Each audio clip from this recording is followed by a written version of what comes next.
ഓം അമൃതേശ്വരി നമ. അമ്മയുടെ അമേരിക്കൻ സന്ദർശന വേള. ഒരു സുഹൃത്ത് വിളിച്ചിട്ടാണ് അമേരിക്കക്കാരനായ യുവാവ് അമ്മയെ കാണാനെത്തിയത്. അവർ ഹാളിലെത്തി. സുഹൃത്ത് അയാളുടെ ഒരു പെൺ സുഹൃത്തിനെ ഈ യുവാവിനെ ഏൽപ്പിച്ചിട്ട് പുറത്തുപോയി. യുവാവ് അമ്മയെ കണ്ടു, അമ്മയിൽ ആകർഷ്ടനായി. പിന്നീട് അമ്മ ലഹരിയിൽ വർഷങ്ങൾ കഴിഞ്ഞുപോയി. ഉത്തമനായ ഒരു സാധകനായി തീർന്നു അദ്ദേഹം. ഒരിക്കൽ യുവാവ് ഓർത്തു, തന്നെ അമ്മയ്ക്കരിയിൽ എത്തിച്ച ആ സുഹൃത്തിനെ പിന്നീട് കണ്ടിട്ടേയില്ല. അയാൾ അന്ന് ദർശനവും എടുക്കാതെയാണ് പോയത്. തന്നെ ആരോ ഏൽപ്പിച്ച ദൗത്യം അയാൾ പൂർത്തിയാക്കി മടങ്ങും പോലെയായി ഇപ്പോൾ തോന്നുന്നു അതെല്ലാം.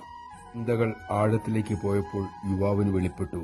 അപ്പോൾ സുഹൃത്തിനെ അമ്മ ഒരു ഉപകരണമാക്കി തന്നെ അമ്മയ്ക്കരികിൽ എത്തിക്കുകയായിരുന്നല്ലോ. ആ ചിന്ത അദ്ദേഹത്തിന്റെ മിഴികളിൽ ആനന്ദ കണ്ണീർ നിറച്ചു. നമഃശിവായ.